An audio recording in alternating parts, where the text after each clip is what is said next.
Selamat pagi Bapak Ibu yang dikasihi Tuhan Yesus. Salam, masih tetap semangat. Walaupun hari ini kita masih beribadah di rumah secara online bersama dengan keluarga kita masing-masing. Namun semuanya tidak mengurangi kasih kita kepada Tuhan kita Yesus Kristus. Kita dengan segenap hati, dengan penuh sukacita, kita bersama-sama beribadah secara online pada minggu keempat di bulan November ini. Baik Bapak Ibu, kami ajak semuanya untuk mempersiapkan diri di dalam masuk dalam hadirat Tuhan. Saya akan membacakan firman Tuhan dari Mazmur 118. Beginilah firman Tuhan. Nyanyian puji-pujian. Bersyukurlah kepada Tuhan sebab Ia baik. Bahwasanya untuk selama-lamanya kasih setianya. Biarlah Israel berkata, bahwasanya untuk selama-lamanya kasih setianya. Biarlah kaum Harun berkata, bahwasanya untuk selama-lama kasih setianya. Biarlah orang yang takut akan Tuhan berkata, bahwasanya untuk selama-lamanya kasih setianya. Dengan penuh sukacita kita akan bersama-sama naikkan pujian. Sebab Tuhan baik.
Sebab Tuhan baik, anugerahnya kekal untuk selama-lamanya.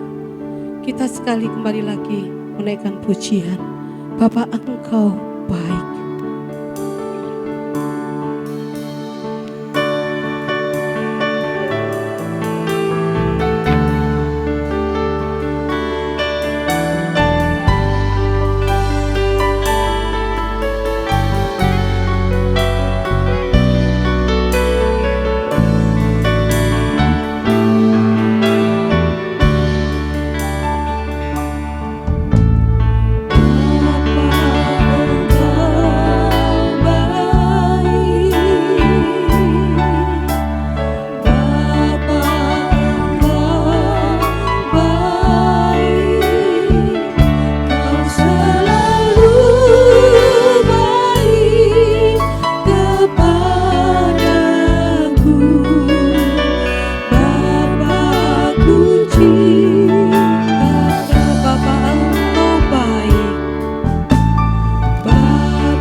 Engkau sangat baik, sungguh baik.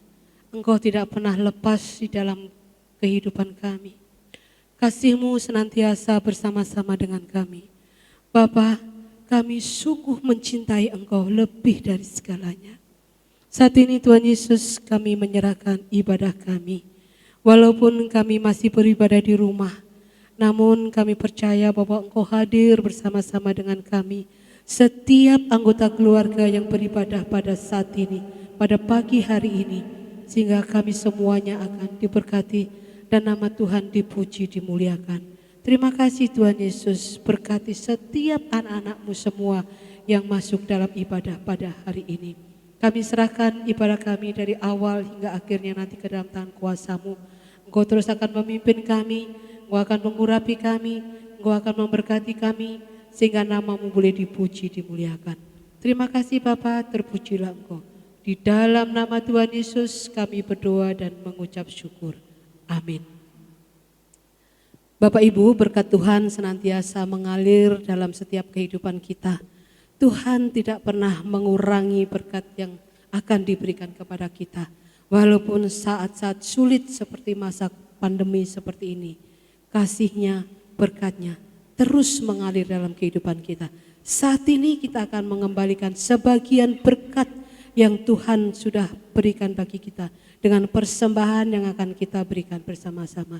Nyanyian pujian mengajak kita bersama-sama. Dengan penuh ucapan syukur kita memberikan persembahan ini kepada Tuhan. Beri syukur.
Surga, puji syukur Tuhan, kami panjatkan kehadirat-Mu atas kasih penyertaan-Mu Tuhan. Terima kasih Tuhan, Engkau telah mengumpulkan kami kembali untuk bersama-sama memuji dan memuliakan nama-Mu. Bapak, sebentar kami juga akan mengumpulkan persembahan. Kami serahkan persembahan dan persepuluhan kami ke dalam tangan kasih kuasa-Mu. Berkati tangan-tangan yang telah memberi Bapak maupun yang tidak bisa memberikan. Semuanya kami lakukan hanya untuk kemuliaan-Mu saja. Ampuni juga Tuhan segala dosa, kesalahan dan kelemahan kami. Terima kasih Tuhan Yesus, dalam nama-Mu Tuhan Yesus kami telah berdoa dan mengucap syukur. Haleluya. Amin.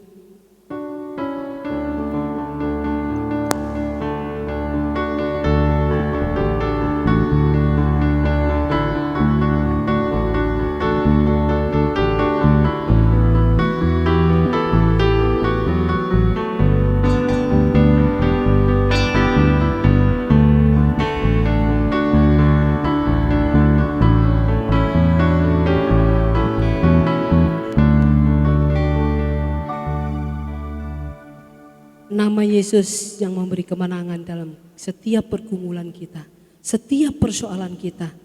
Tangan Tuhan tidak pernah melepaskan kita. Kita akan buka hati kita. Kita akan menaikkan segenap pergumulan kita kepada Tuhan. Nyanyian pujian, peganglah tanganku Roh Kudus, akan menyiapkan kita saat menyampaikan doa syafaat.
Mari kita berdoa. Kami sungguh bersyukur kepadamu ya Tuhan, atas kebaikan yang sungguh kami rasakan di sepanjang minggu ini. Engkau memberkati kami, memelihara kehidupan kami. Saat ini Tuhan kami beribadah, walaupun kami tidak bertatap muka ya Tuhan, kami mengadakan di rumah kami masing-masing, namun tidak mengurangi sukacita kami kepadamu Bapa. Saat ini kesempatan kami berdoa syafaat bagi bangsa dan negara kami, terutama pemerintahan kami Pak Jokowi dan juga jajarannya yang mencari vaksin saat ini Tuhan. Berikan kepada mereka jalan keluar sehingga secepatnya Tuhan mendapat vaksin untuk mengurangi COVID-19 ini di dalam kehidupan bangsa dan negara kami. Kami juga berdoa Tuhan, para medis yang menangani dan juga dokter dan relawan dan siapapun yang terlibat di dalamnya Tuhan, TNI, polisi, kami serahkan. Berkati mereka semua Tuhan, sehingga mereka menjalankan tugasnya dengan baik. Kami juga berdoa Tuhan untuk saat ini jemaat kami yang sakit dan juga proses pemulihan saudara kami seiman. Kami berdoa buat Era Pandiangan, Bapak Luwis, Bapak Simatupang, Ibu Perdede, semua saudara kami yang mengalami proses pemulihan saat ini Tuhan. Kami percaya Tuhan akan menjamah mereka, sehingga mereka mendapat kesembuhan yang ajaib daripada Tuhan. Kami juga berdoa untuk yang mencari pekerjaan. Banyak saudara kami mencari pekerjaan Tuhan. Kami percaya Tuhan akan memberikan yang terbaik bagi mereka. Dan bagi saudara kami yang sudah bekerja, biarlah tetap mereka setia kepada Tuhan. Bagi saudara kami yang punya usaha, berkati usaha mereka Tuhan. Terima kasih Bapa di surga. Kami juga berdoa untuk perekonomian seluruh jemaat kami. Tuhan tahu, saudara kami seiman memerlukan pertolongan dari Tuhan. Biarlah Tuhan menolong perekonomian kami Tuhan, sehingga kami bersuka cita padamu ya Bapa. Ampuni segala kesalahan kami, agar kami layak di hadapan Tuhan. Hanya di dalam nama Yesus kami berdoa. Haleluya. Amin.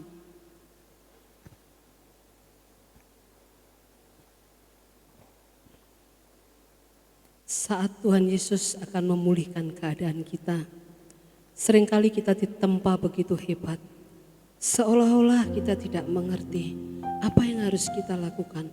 Namun melalui firman Tuhan yang sebentar lagi akan kita dengarkan, kita akan dimengertikan bagaimana cara Tuhan memulihkan keadaan kita saat ini.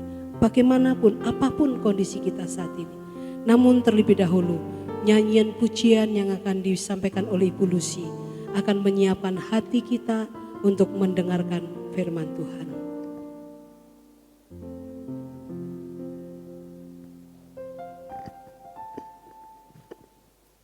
Satu pujian buat Tuhan. Biarlah pujian ini boleh menjadi berkat bagi yang mendengarkan dan menjadi kerinduan bagi kita semuanya. Kita percaya Tuhan akan pulihkan kondisi kita, pribadi kita, keluarga kita, bahkan bangsa kita sesuai dengan waktunya. Pulihkan aku Tuhan.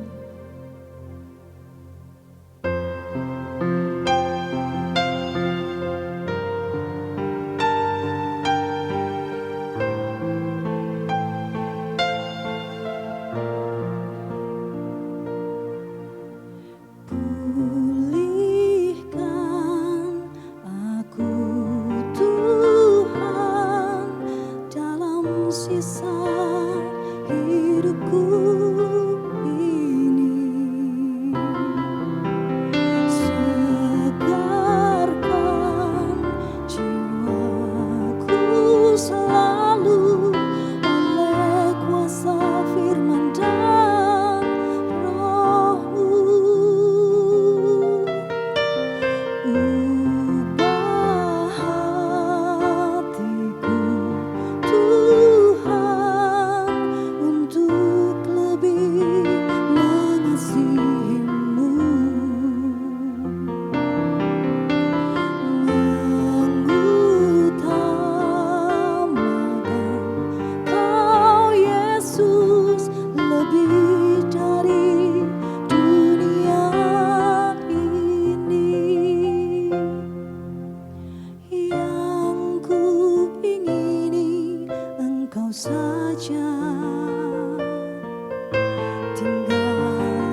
Selamat pagi Bapak, Ibu, dan Saudara yang saya kasih dalam Tuhan Yesus Kristus. Shalom.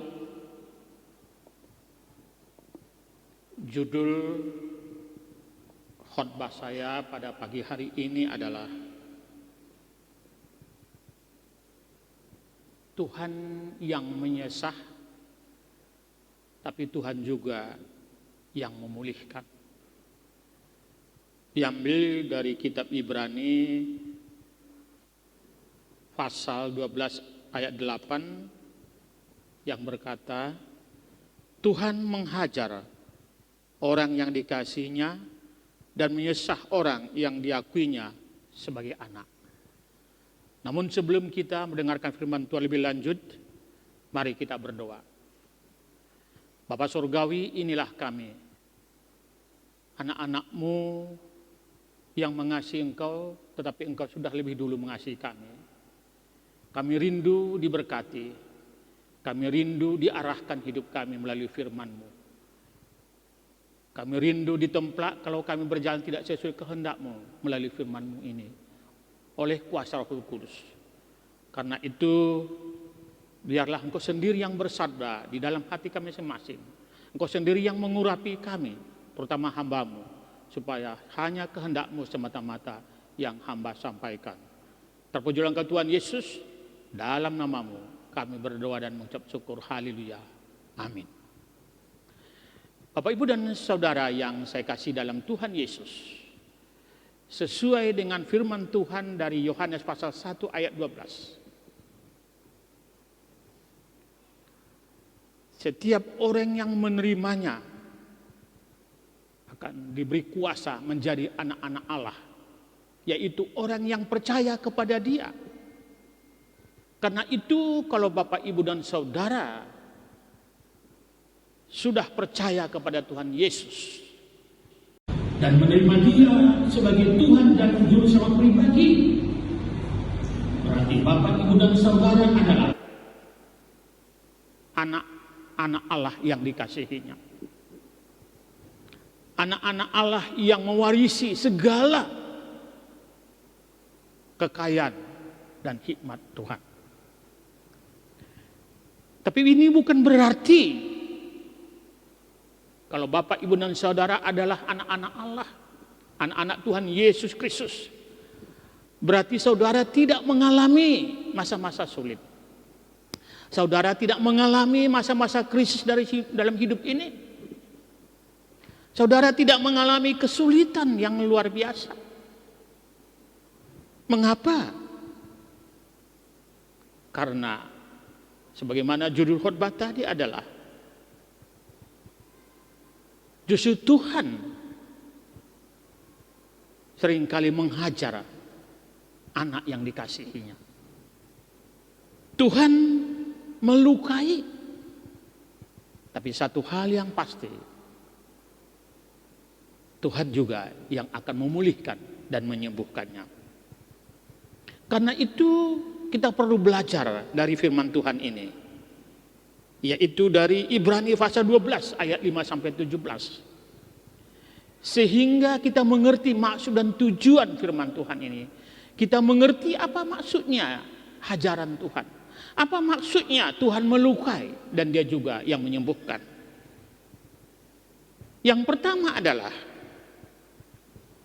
Tuhan mendidik anak-anaknya yang dikasihi. Ayat 5-10. Di dalam firman Tuhan ini dianalogikan sebagai seorang bapak atau ibu yang mengasihi anak-anaknya. Kadang-kadang seorang ibu dan bapak juga menghajar anak-anaknya kalau keterlaluan, agar dia kembali ke jalan yang diharapkan orang tuanya. Demikian juga dalam firman Tuhan ini, Tuhan mendidik anak-anaknya yang dikasihi, saudara saya dan kita semua. Dalam didikan Tuhan ini mungkin peringatan. Kita sudah diingatkan Tuhan melalui firman-Nya, melalui nasihat orang-orang yang tulus hatinya di dalam Tuhan. Tapi kadang-kadang mungkin kita tidak mendengarkannya. Akhirnya Tuhan memberi hajaran lebih berat. Tidak hanya peringatan, tidak hanya nasihat, tapi hajaran yang ada kalanya menimbulkan kesakitan. Ada kalanya menimbulkan sesuatu yang sulit. Hajaran itu bisa bentuk penyakit. Hajaran itu bisa dalam hal kegagalan. Hajaran itu bisa dalam bentuk yang lain. Bukan karena Tuhan tidak mengasihi kita, tetapi Tuhan mendidik kita, memperingatkan kita, menghajar kita. Dan Tuhan tahu hajaran yang diberikan Tuhan tidak akan menghancurkan kita. Kadang-kadang kita berpikir, kalau kita sudah setia, kalau kita melayani Tuhan, kita memberi persembahan sepuluhan, maka semuanya mulus, tidak ada masalah, tidak ada persoalan. Tapi Alkitab berkata, Tuhan juga menghajar orang yang dikasihinya, yaitu saudara, saya dan kita semua. Karena Tuhan ingin mendidik kita. Bapak, Ibu, Saudara tahu perbedaan mengajar dan mendidik? Mengajar itu lebih sempit, hanya mentransfer informasi atau pengetahuan. Tapi mendidik itu membentuk karakter agar dia berguna, agar dia berhasil di masa akan datang.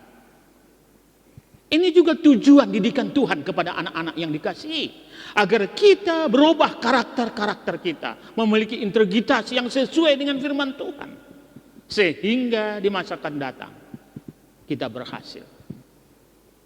Yang kedua, melalui firman Tuhan ini, didikan Tuhan adalah untuk kebaikan kita. Diambil dari ayat 10 sampai 12. Nah, saudara, sebagaimana sudah di poin pertama tadi, didikan Tuhan atau hajaran Tuhan kadang-kadang menyakitkan, memprihatinkan. Tetapi apa tujuannya? Sesuai dengan firman Tuhan ini dikatakan, untuk memperoleh bagian dalam kekudusannya. Kita tahu Allah itu kudus, artinya berbeda dengan dunia ini. Itu sebabnya anak-anaknya juga ingin kudus. Kadang-kadang kita lebih menuruti keinginan kita, lebih mengikuti keinginan dunia ini, sehingga Tuhan perlu ingatkan kita. Tuhan perlu hajaran yang menyadarkan kita kembali, kita bukan lagi anak-anak Bapa yang dikasihi. Demikian juga tujuan didikan Tuhan ini adalah agar kita mendapat buah kebenaran.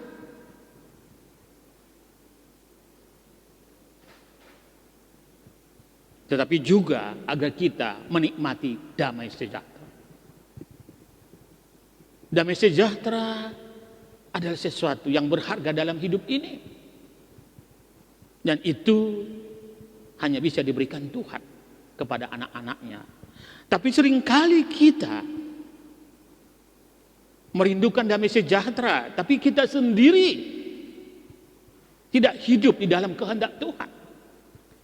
Kita hidup menurut keinginan dunia ini. Karena itu Tuhan hajar kita agar kita kembali ke dalam kebenaran dan menikmati damai sejahtera. Nah, Bapak Ibu Saudara, apakah saudara ingat Lukas pasal 15 ayat 11 sampai 32 itu berbicara tentang apa? Ada yang tahu? Lukas 15 ayat 11 sampai 32 berbicara anak yang hilang. Di sana digambarkan ada seorang bapak memiliki 2 anak laki-laki. Tidak disebutkan apakah dia masih punya istri atau kedua anak-anak laki ini mempunyai seorang ibu, tidak disebutkan. Tapi seorang bapak yang baik. Nah, saudara, anak yang bungsu menghadap bapaknya dan berkata agar bagian dia sebagai anak diberikan. Dan di situ digambarkan bapak ini tidak, ya barangkali sudah menasihati, sudah memperingatkan, tapi anak ini tetap menurut keinginannya. Sebagai seorang bapak yang baik hati, yang tidak pernah memaksakan kehendaknya, dia hanya memperingatkan, dia hanya memberi nasihat, itu tidak baik. Mengapa? Karena ayahnya masih hidup, kok sudah minta warisan? Itu saja sudah salah. Tapi kemudian warisan ini dijual dan uangnya dipakai berfoya-foya, pergi keluar kota jauh dan melakukan perzinahan, perjudian, dan hal-hal yang tidak benar. Menjadi pertanyaan kita, bapak yang baik ini yang tidak memaksakan kehendaknya, mengapa tidak mencari anaknya ini, anak bungsu ini? Mengapa membiarkan? Kita sudah melihat tadi, ketika minta harta itu udah salah. Nah, ayahnya masih hidup kok udah minta? Ya, tapi dia karena dia adalah ayah yang penuh kasih, dia mengizinkannya, dia memberikannya meskipun sudah mungkin diberi nasihat atau peringatan. Dan kemudian anak ini berfoya-foya, hancur semuanya, dan sampai tidak bisa makan lagi. Nah, saudara, karena sudah sedemikian menderita, akhirnya dia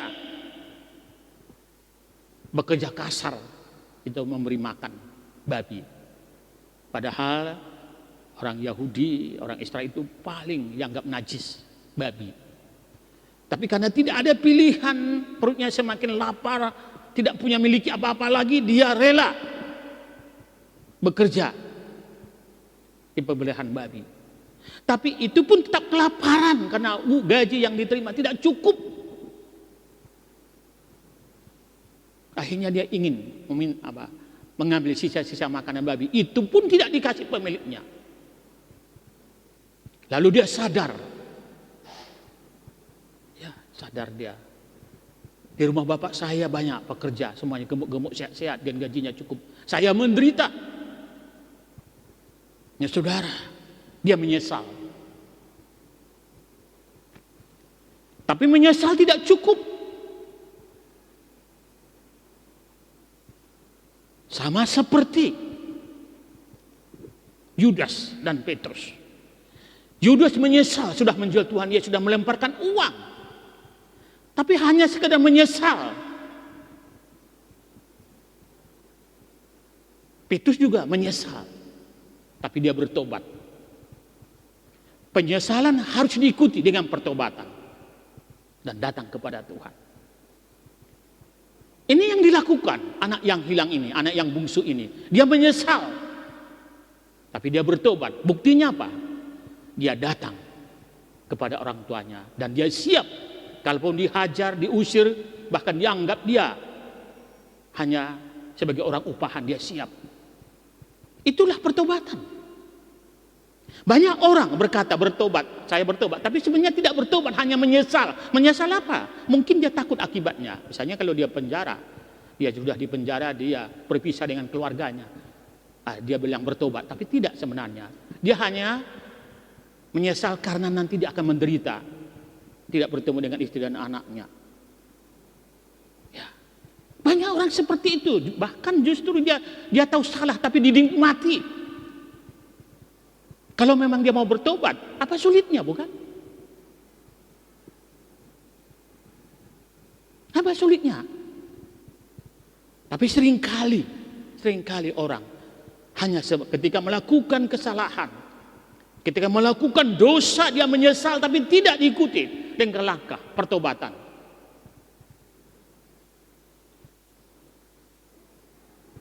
Ya, saudara, yang diinginkan Tuhan bukan sekedar penyesalan tapi bertobat.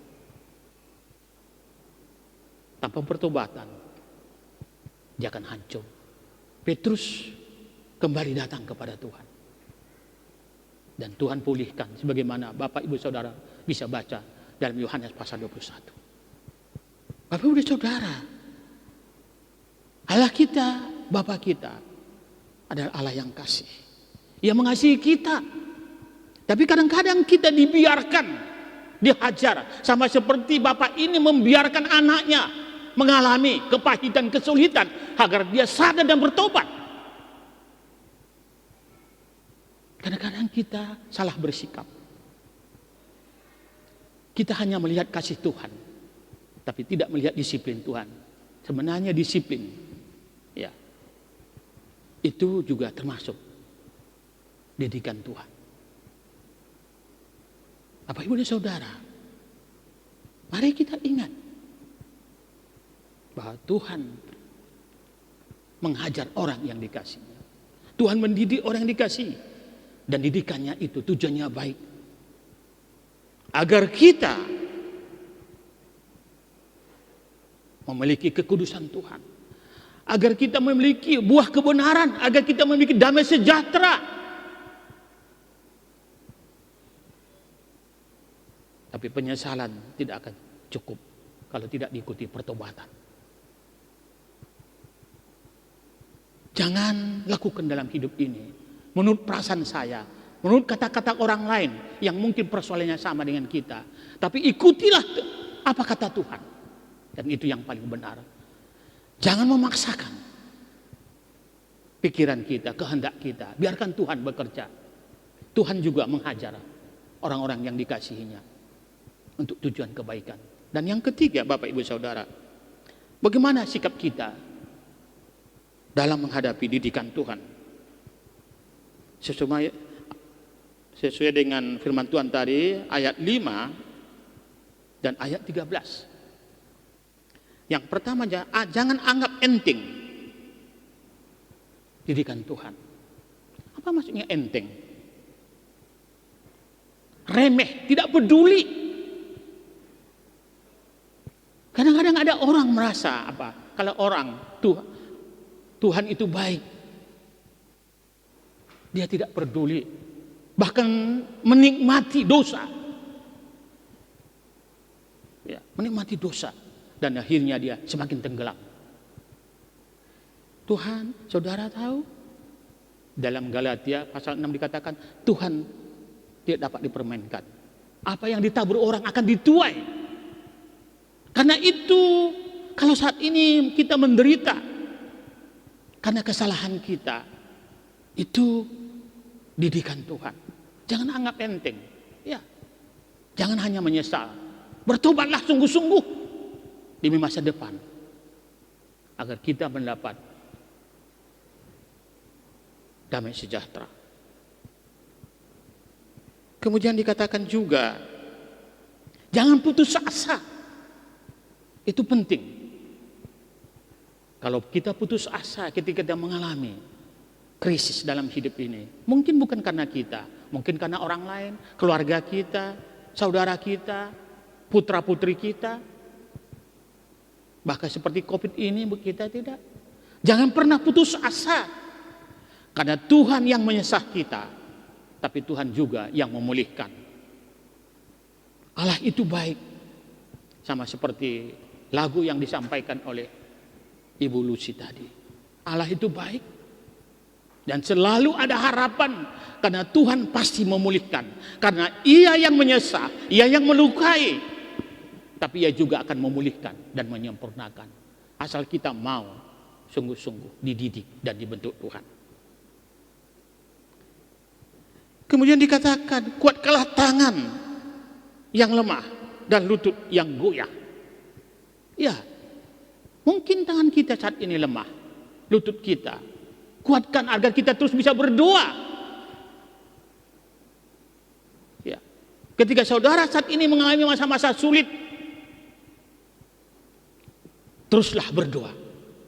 Tapi kalau ada teman saudara yang saudara kenal mengalami masa-masa sulit, mungkin mengalami pergolakan dalam hidup ini, mungkin kesalahannya, mungkin tidak, mungkin karena orang lain, tapi dia terkena dampaknya.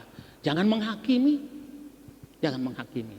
Ya, tapi dikatakan mari kita kuatkan dia, mari kita berikan motivasi, tapi bukan menina-bobokkan. Banyak anak-anak Tuhan karena segan dia menina-bobokkan.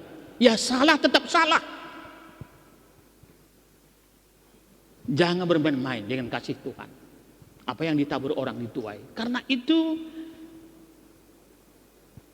di sini dikatakan kuatkan tangan yang lemah dan lutut yang goyah.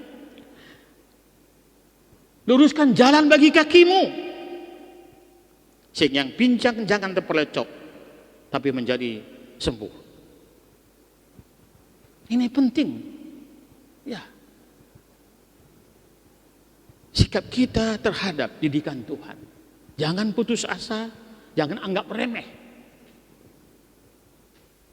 Karena Tuhan mendidik kita untuk kebaikan kita. Percayalah, apapun yang kita alami saat ini, saat pemulihan akan tiba. Dan itu memerlukan kekuatan iman kita, keteguhan iman kita, ketaatan kita. Karena itu sebagai kesimpulan, mari kita tetap setia pada Tuhan. Mari kita mendengarkan suara Tuhan. Kalau saudara mendengarkan nasihat orang lain, orang-orang rohani itu baik. Tapi nasihat yang paling luar biasa adalah Tuhan sendiri, yaitu di dalam firman-Nya. Kadang-kadang kita senang kalau kita mengalami kesulitan karena kesalahan kita, minta nasihat dari orang lain yang sama pengalamannya dengan kita, lalu kita puas, kita senang. Tidak, saya tidak sendiri. Padahal itu tidak menolong, bukan? Itu tidak menolong. Ya, istilah yang digunakan hajaran. Tuhan kadang-kadang menghajar kita. Itu pahit. Tapi kalau itu demi kebaikan kita, demi masa depan keluarga kita, kita harus siap. Karena itulah kasih Tuhan. Ia melukai, ia juga membalut dan menyembuhkannya dan memulihkannya.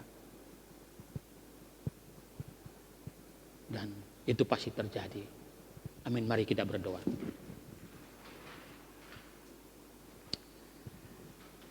Bapa Surgawi, Bapa yang kami kasih dalam Tuhan Yesus. Kami sadar kadang-kadang Tuhan peringatkan kami. Tapi kami tidak menuruti. Lalu Tuhan berikan peringatan yang keras. Bahkan hajaran. Agar kami menjadi anak-anak-Nya yang dewasa. Yang hidup dalam kebenaran. Hidup dalam kekudusan. Yang memuliakan Tuhan. Tuhan, ampuni kami atas segala kebaikan-Mu. Tuhan, ampuni kami atas kebaikan-Mu, kami lalaikan ya Tuhan. Kami lebih banyak mendengarkan kata-kata orang lain daripada firman-Mu. Untuk itu ya Tuhan, kami percaya Tuhan akan memulihkan setiap pergumulan kami. Tuhan memulihkan asal kami sungguh-sungguh datang. Kalau kami mengalami satu persoalan karena kesalahan kami, tidak hanya sekedar cukup menyesal, tapi bertobat. Bertobat berarti berani mengambil risiko, berani mengambil tanggung jawab di dalam masalah kami dengan datang kepada Tuhan.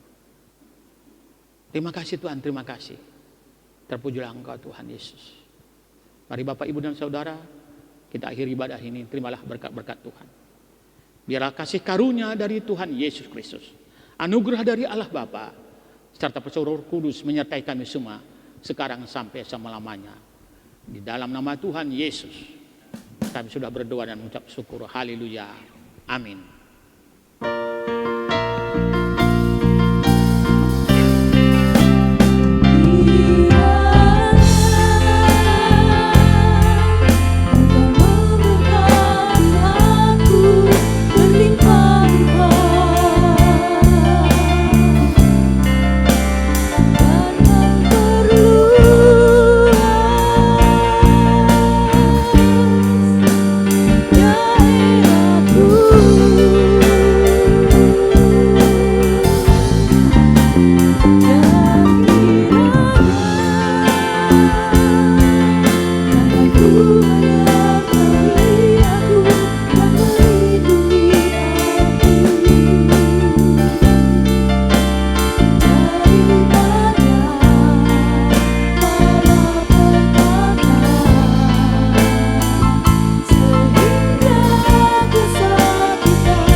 Selamat hari Minggu, Tuhan Yesus memberkati kita semua.